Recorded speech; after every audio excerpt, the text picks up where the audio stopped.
What's up, everyone? Welcome to the Brock Talk Show. I'm your host, Mason the Brock Henderson. Throughout the month of May, there's been one topic that has just been talked about constantly on several forms of social media. So many people got talking about it because it was such a interesting subject to talk about. And of course, I'm talking about the transgender bathrooms. I mean, are you kidding me, Obama? You do practically nothing for 8 years, and in your final year, you go and do this? I mean, are you stupid or something? No, I'm just kidding. I feel like some of you are about to click off the video. No, of course, what I'm talking about is Captain America Civil War. Probably one of the best rated films right now. It really did surprise a lot of people that it was as good as it was. And there are two main reasons why it got everybody talking.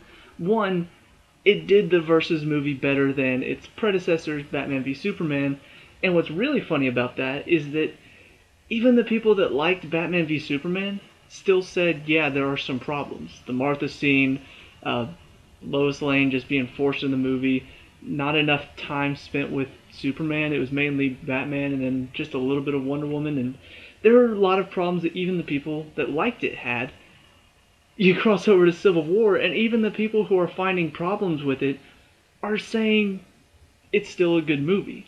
In fact, one of the only bad reviews that I've seen on YouTube about Civil War, it was them saying it's not as great as everyone's saying it is, but it's still pretty good.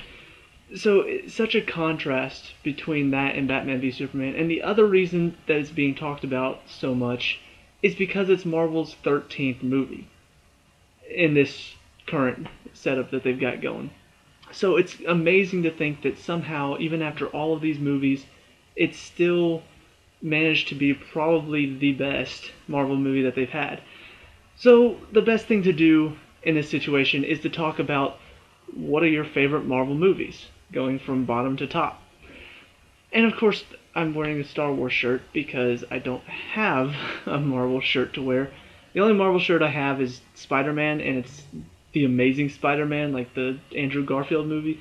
So not really technically Marvel Cinematic Universe shirt.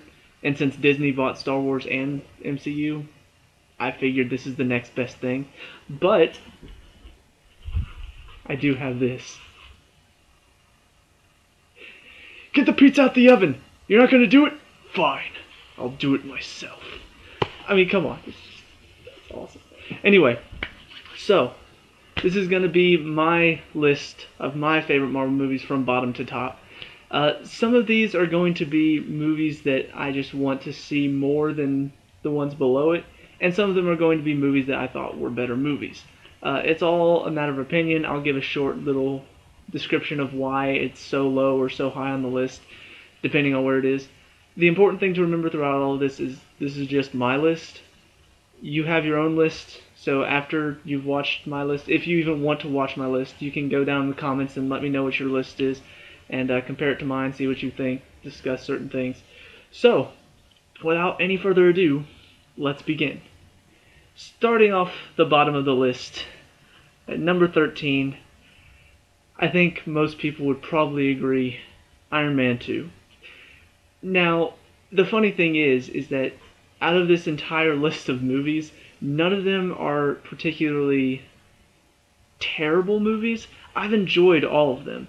Iron Man 2 I did enjoy at first, and then you watch it again, the rewatchability value, or whatever it's called, it's not that high. If you want to watch this movie, go watch Iron Man 1. It's done better. It's pretty much similar points of view, similar topics. And it was done so much better in the first movie. It just felt like a continuation. The only thing that was really got people interested about this movie was the Avengers tie-in. You know, it was more direct in this one, whereas in the first one it was like at the very end, oh, yeah, we're setting up the Avengers. This one very directly was setting up, like throughout the entire movie, is Iron Man going to be a part of the Avengers? But as far as the movie on a whole, not that interesting. If I were going to watch a Marvel movie, this would be the last one that I would choose out of all of them. So, good, but not as great as some of the other ones. Right up above that, narrowly beating it out for 12th place, is Thor the Dark World. There's so many reasons why this is down there. I think the three best reasons I can give you are, one, it's a very coincidental movie. If you really think about how the plot gets started, Jane ends up getting sucked into this other world on accident, and then gets the ether by accident, and then Thor happens to show up and take her to, Asgard, and then the elves attack, and then they manage to not get the ether somehow, and the whole premise of the movie is just based on pretty much one accident. It's very weak. The villain himself, probably the worst villain that the MCU has had, in my opinion. Even Iron Man 2 had a slightly better villain. He was more interesting as far as his backstory. This one is just, I want the ether so I can destroy worlds or control worlds, something. And the ether is one of those, oh, what can it do? Nobody really knows. But honestly, Malekith, I think, was his name. It's just one that I don't even really remember his motivations or anything like that. He just seemed like, oh, I just want to take over the world because I'm bad. And then the third reason I would say is because the characters in this felt so much worse than in the first movie. Darcy is like the little sidekick to Jane's character. She, in this movie, just got worse. Like the first one, she was funny, she's making all of these jokes, and she's hysterical. The second movie, she just got more annoying. More high-pitched, screaming, just grating on your ears the entire time. Just acting more like an idiot for some reason. It didn't work. And the only reason I would say this beats out Iron Man 2 is just because there are some interesting moments. It's got Loki in it. And so it has enough for me to say, okay, at least I can have that scene. In Iron Man 2, there weren't really any scenes that stood out to me like, oh, I want to see that again. And Thor, pretty much any scene with Loki in it is a good scene. So that's why narrowly beats out Iron Man 2. Up into 11th place, the very first Avenger, Captain America. The movie itself was very forgettable. Red Skull could have been an interesting villain if they didn't kill him off. Possibly there are theories that he's still alive, but it was interesting to see. First of all, we're back in time. It sets up Agent Carter 2. We get to see all of this interesting stuff back then. It was very well set up, I think, as far as its premise. Just unfortunate that the story itself didn't really grab a hold of the possibilities. It was interesting at times, but overall it was kind of forgettable. The only thing that really puts this above Iron Man 2 and Thor the Dark World is just that it was still, the characters in it were still really good. Chris Evans as Captain America is a perfect fit. Haley Atwell as Peggy Carter, perfect. It was just, that all worked out very well. The characters they had were very good. It was enjoyable to watch. Just overall as a movie, kind of forgettable. So yeah, no, that was number 11. Number 10, also narrowly beating out Captain America, The Incredible Hulk. This one is one that many people forget about now because Edward Norton was the Hulk in this one, not, his name escapes me, Mark Ruffalo. So a lot of people discount this movie, and then whenever they brought the general guy from this movie into Civil War, everybody's like, oh, so I guess that movie does count. But this movie really did set up the Incredible Hulk pretty well. I did enjoy Edward Norton as the Incredible Hulk. I think part of the reason why they didn't keep him on for the Avengers is because Mark Ruffalo does a better job of interacting with other actors than Edward Norton does, or something like that. I don't remember why. I remember there was some reason, but that was a long time ago. The other thing that really made this movie more enjoyable is the villain was played by Tim Roth, and if you guys haven't seen Lie to Me, go on Netflix now and watch it. Tim Roth for me is a great actor. Always enjoy whenever he's in something. Um, he's fun to watch, and so having him be in this movie as the bad guy, kind of cheap the way he just turns into a anti-Hulk. So it's like, oh, now we have two big Hulks hitting each other, but it still worked, I think, in the movie. Just it's kind of not as good as everything else. It's a good movie, but if you want to see a great movie, this is not where you're going to get it. This is not a great story. The romance in it is kind of... I don't even really remember much about it. So, overall, good movie. Just not as good as the rest on this list. Number 9 is probably going to get me some crap. Just because I like this movie and a lot of Marvel comic fans hated it. Iron Man 3. Now, the reason why I like this movie is because, one, we get to see Tony Stark without the suit for a majority of it. We do still get some Iron Man, but we get to see why Tony Stark is still considered a hero. It's not just, oh, I have this suit. Even in the Avengers, Captain America makes a joke like, take away the suit, what are you? In this movie, we get to see that. We get to see what he is, who he is without the suit, because he does a lot of this stuff on his own with just his mind. I like seeing that. It was well done. The plot itself, totally a ripoff of The Incredibles. The joke's been made. It's true. But I like The Incredibles, so I don't mind seeing the story ripped off. The Mandarin is where a lot of people kind of started hating the movie.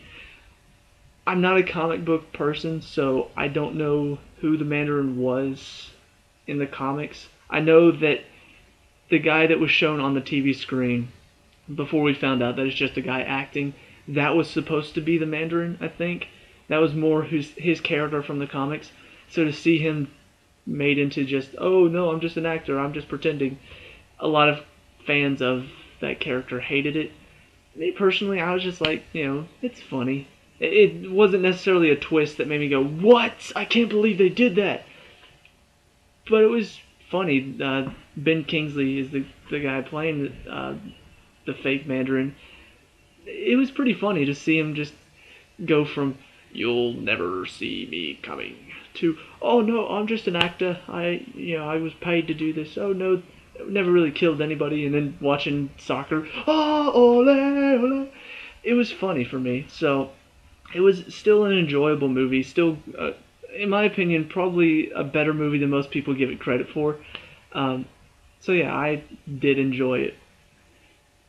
Just above that one is the first Thor. The reason I put this one so high is because it's a fairly unique movie in comparison to the rest of the Marvel Cinematic Universe. I think we can all agree that Chris Hemsworth is a good Thor, and all the ladies said amen. But I think this one really captured my attention because it's Thor without his powers, without his hammer. It's just Thor as a human. He's adjusting. It's a fish out of water story. He's adjusting to the human culture as compared to Asgardian culture. It was the first time we got to see Asgard, which it was beautiful to look at. It was the introduction of Loki. There were so many good things about this movie that I can just think about and be like, that was pretty cool. And on top of that, it's just funny to watch Thor be human. Watch him sitting there just talking so confidently because he thinks he's a demigod and he still has his powers, and then to find out he doesn't. It was just all really fun to watch. And it sticks out for me just because of how unique it is. I mean, we haven't really had that type of story with any of these other heroes. We haven't had a story where they've lost their powers and they're having to come to grips with not having them. It's not a story that's unique as far as it's never been done before, but as far as the Marvel Cinematic Universe, it hasn't been done there. So that's why it kind of sticks out a little bit more for me. That's why I can still go back and watch it more than the other movies below it. It was a good one for me. Now, this is the part of the list where, from here on out, you're just going to have to understand that I love all of these top 7 movies. These are all great movies, all movies that I want to watch again. It was so hard for me to pick which one went where. So here we go. Number 7, the first Avengers. I know, I'm going to get a lot of crap because I do like the second Avengers more. And I'll talk about why when I get to that one. The reason why the Avengers is the bottom of my love pile is because we have, at the time when it first came out, it was amazing. It was the first time we'd seen all the heroes put together on one screen. It was incredible to watch. It was spectacular. If you go back and watch it now, after having seen all of these other movies, after having seen the second Avengers, the Civil War, all of these movies where we have more crossovers, you go back and watch it, and yeah, it's still interesting to see them all coming together at first, but it's a lot slower than the first time you watched it. It's still amazing to watch. It's still wonderful. The action scenes are great at the end, but the build up to that final fight takes a lot longer than I remember it. You know, like watching it the first time, I'm so excited that it felt like it just flew by. Like all of it was just so. I'm seeing Thor and Iron Man and Captain America all talking together. This is incredible. And so by the time the fighting gets here, I'm like, yes, this has been awesome. But now that I've seen them together so much, going back and watching it now just feels like it's a lot slower. It's still a great movie, but there's a lot to get to that final fight scene, which is where a lot of the love for this movie comes from. So, yeah, that's why it's number 7. On to number 6. I'm surprised, actually, how low this one became. Because I initially, when I'm thinking through the movies, I'm like, oh, yeah, this one's going to be in my top 3 or 4. And then I was really thinking about it, I'm like, oh, never mind. Ant-Man, number 6. This was a very fun movie. Paul Rudd as Ant-Man is amazing. In Civil War, I've been hearing a lot of people talk about just how Paul Rudd was their favorite part of the movie, just because of how funny he was. A lot of people say he stole the show. I'm not necessarily one of those people. I think he was great, but he had his own movie, and I think that's where he truly shined as Ant-Man. There's so many good things about this movie. You've got Paul Rudd as Ant-Man. You've got pretty good CGI. You've got him learning how to work with the suit, work with the ants. You got, what's his name? Michael Pena, his friend, who has probably the best moment in the MCU is when he's telling those stories, and it's just great.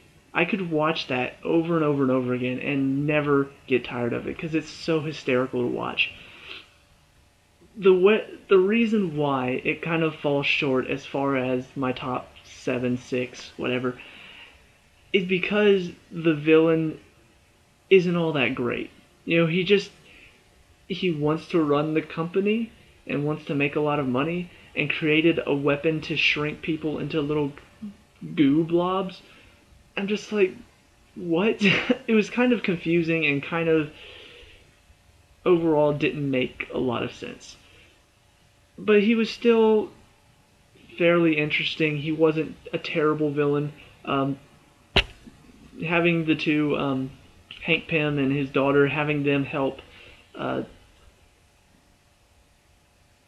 Scott, having them help him out throughout all of this, learning how to work with his suit, that part was really enjoyable, and they did a very good job with the story. And overall, it was a very enjoyable movie. However, moving on to number 5, Iron Man is definitely just...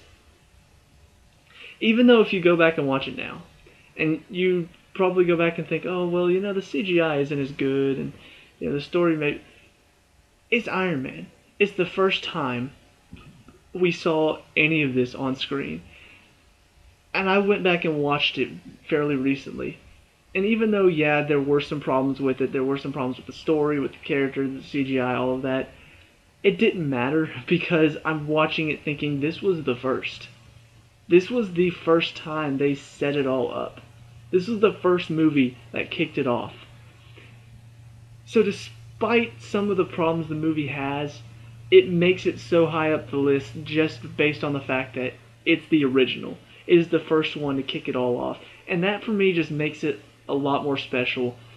And if you watch it with that mindset, it kind of negates some of the problems that you're seeing on the screen. You're like, well, of course there are problems. This was the first time they ever did this. It's the first time it was ever thought about. It was ever talked about.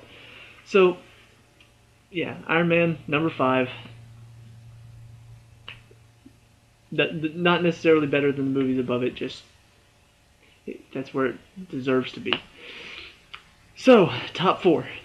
This is where things got really hard because I pretty much enjoy all of these movies equally, and I want to see them all again equally, bar one. So, number 4, I went with Avengers Age of Ultron. Like I said, I'm going to explain why I like it better than the first Avengers. I think when you really compare the two, it did a lot of similar stuff to the Avengers. They have the action scene with everybody fighting. You have a villain who has an army and trying to take out the Avengers. Where I think it gets better is, one, you've got Scarlet Witch and Quicksilver added in. Those two just really amp up a lot of it. You got a lot more jokes with them. The powers, obviously, people compare the Quicksilver to the one in the X-Men. Not as good as the one of the X-Men, but still enjoyable to watch. The moment when he's running and then sees Thor's hammer, he's like, oh, and then grabs it and takes it with him. That's funny. Scarlet Witch wasn't necessarily as funny, but her powers were interesting, and now she's become a more interesting character after that. So it was a good introduction for her. The moment where they slow it down and have a moment where we meet Hawkeye's family. I would say the only scene that I did not enjoy is the Thor pond thing. That was weird. Anyway, it was for the ladies. They needed to see his abs. But I would say overall, it stepped it up a little bit from the first Avengers. Like, the first Avengers did a lot of great stuff. It was fun to see them all on the screen. Second Avengers said, okay, we're going to do that. We're going to amp it up a little bit. A lot of people say that the villain was weak. Maybe I'm just a James Spader fan. That may be it. But I really did enjoy James Spader as Ultron. His motivations were kind of weak. But I think as far as a villain goes, he was pretty intimidating. It was scary to think that we destroy that robot, he just goes into the internet. And then, of course, the introduction of Vision was incredible. Picking up the hammer, it was all great. So, I will say Age of Ultron is a great movie. And then, moving on, number 3, we've got Captain America the Winter Soldier. A lot of people said this was the best Marvel movie before Civil War came out. And of course, Winter Soldier and Civil War both have the Russo brothers, who are fantastic directors. They did a great job with it. It was exciting, it was fun, it was much more intense. The fighting scenes were so much better. It was a lot of fun to watch. Captain America was not necessarily one of those Avengers that you're just like, yeah, I want to see more Captain America. After this one, a lot of people were like, I want to see more Captain America. I mean, it was a great movie. The Hydra twist thrown in was fun to watch. I don't know what else I could say. It was all around just a really great movie. Very enjoyable. I guess if you are looking for something to nitpick, it's not one that you can just turn on and say, oh, yeah, I follow this. You have to sort of know the story. You have to think about it a little bit. It's not one that you can just shut your brain off and go, yeah, let's do it. And that's why, number 2, slightly higher than that, Guardians of the Galaxy. This is such a fun, unexpectedly amazing movie. And part of that is because you can go into it not having seen any of the other Marvel movies. You won't really get the Thanos thing. You won't understand why that's there, who he is, what's that glove he's putting on at the end. You won't really get any of that. However, the rest of the movie, there's so much more than that. That is such a small part of this movie. The rest of it is just this group of miscreants trying to save the world. And it was so much fun. I mean, what little kid didn't love Groot? Who out there did not laugh at Chris Pratt just being Star-Lord? Who did not just giggle with delight whenever Groot picked up the guys and slung them around and then threw them? It was such a fun movie. There were so many good parts to it, and so many parts that I can remember. And even the best end credit scene, maybe ever, with Baby Groot dancing. I mean, it was so much fun to watch, and that's why it ends up so high on the list. It's not necessarily the second best movie out of all of them, but it is my second favorite because of all of those reasons. So yeah, I mean, Guardians of the Galaxy, if you haven't seen it yet, you really need to go watch it. Just have a good time. I mean, seriously, that's all I can say. Finally, top of the list. You probably all guessed it because of what I was talking about earlier. But yeah, Civil War tops off my list at number 1. There are several reasons why. One, I think it's a culmination of all of the movies that we've gotten so far between, the first Avengers, Captain America Winter Soldier, Iron Man 3, Avengers Age of Ultron. All of those movies sort of come together and you get all of the emotion in this movie. One of the review that I was talking about earlier that said the only reason that they didn't, the only thing they had against Civil War is that it's not as good as everybody else. They were talking about how they didn't understand kind of the motivations of everybody. And yeah, some of the side characters were there for poor motivations, but I totally understand Tony's motivations. I totally understand Steve's motivations. They make sense because of these past movies, because of everything that's happened there. It was very well set up. And it was so much fun, too. The thing about, if you watch Winter Soldier, it's a very good action movie that's very serious. You got a lot of intense moments. You got some fun in there. But it was very much a very action-packed movie. Guardians of the Galaxy was a very fun movie. They have action scenes in there, but there are a lot of jokes. It's a lot of fun. You're not supposed to take it too seriously. This had such a good mixture of exciting moments, intense moments, funny moments, humorous moments. It was all there and it's put in such a nice way. And it was done very well. There was never a moment where I'm sitting there like, why are they telling a joke right now? Like, this is supposed to be a serious... They didn't do that.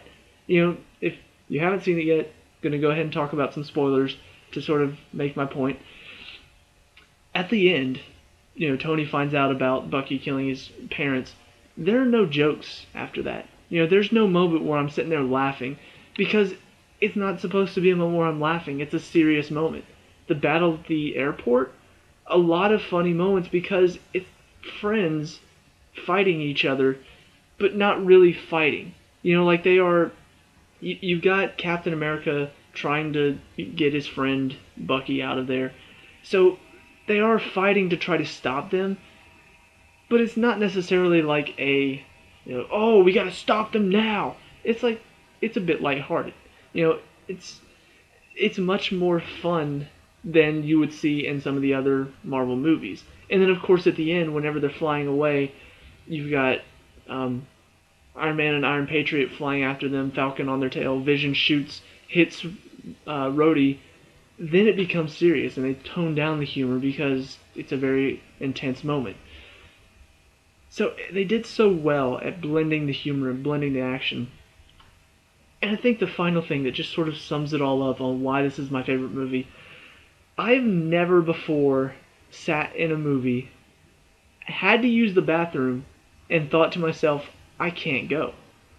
Like, there are I'm terrible about this. I get a very large drink, and as I'm watching, like, I just...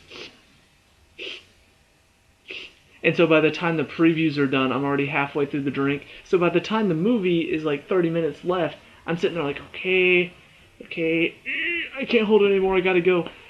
And I always find like kind of a slower moment. In the newest Star Wars movie, there was a moment where it kind of slowed down, where they're talking about some of the plans and they were saying their goodbyes. I'm like, okay, I can run to the bathroom really fast.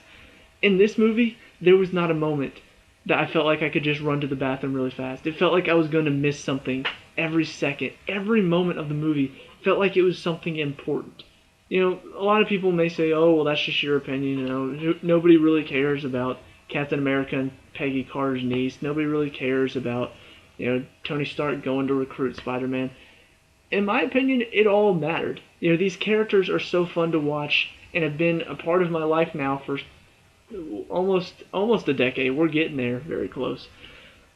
So, yeah, I want to see, I want to see if Captain America is going to end up with Peggy's niece. I want to see how Tony Stark talks Spider-Man into joining the team. I want to see more of Spider-Man because Tom Holland's a great Spider-Man. So it did all of it right. It was such an enjoyable movie. Was it perfect? On second viewing, I'll probably find a couple things that maybe don't work as well.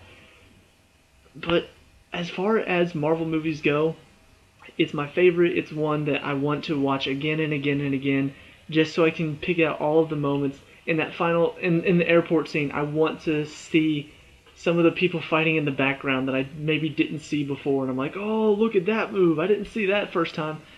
So, a lot of great stuff about the movie, and definitely my favorite. So, that's my list.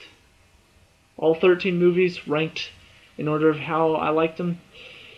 And it gets me very, very excited for the final movies leading up to Infinity War. Obviously, we've still got a few great movies coming out soon. We're going to get Black Panther, who was great in Civil War. Want to see that. Doctor Strange looks interesting. All of these interesting movies that are setting this up. Marvel's really got it set up very well, and they've done a very good job of doing it patiently. Like, you look at all of this stuff. They started, I believe, in... I'm going to feel so stupid if I get this wrong, so let me make sure I'm getting it right. 2008 is when Iron Man came out. It's now 2016 and we just got Civil War. So 8 years later, we're finally getting a movie where they're fighting, and they've clashed because they've known each other for so long and their ideologies have gotten mixed up. And that's where they've done this so much better than DC has. And I know this is not going to be an anti-DC video, but you really look at it and they've got a great setup, and it makes me excited to see where it's going to go next. So, a lot of great stuff about Marvel. It makes me excited for the future. So those are my thoughts. That's my list. Those are my thoughts on Marvel. So let me know what you think down in the comments below. Create your own list. Let me know what you think of my list. Compare the two, however you want to do them. Just remember, everybody has their own opinion, so don't hate on people for their opinion. It's not right. So anyway, leave a like and subscribe for future Brock Talk shows, and I'll see you at the next one. Peace out.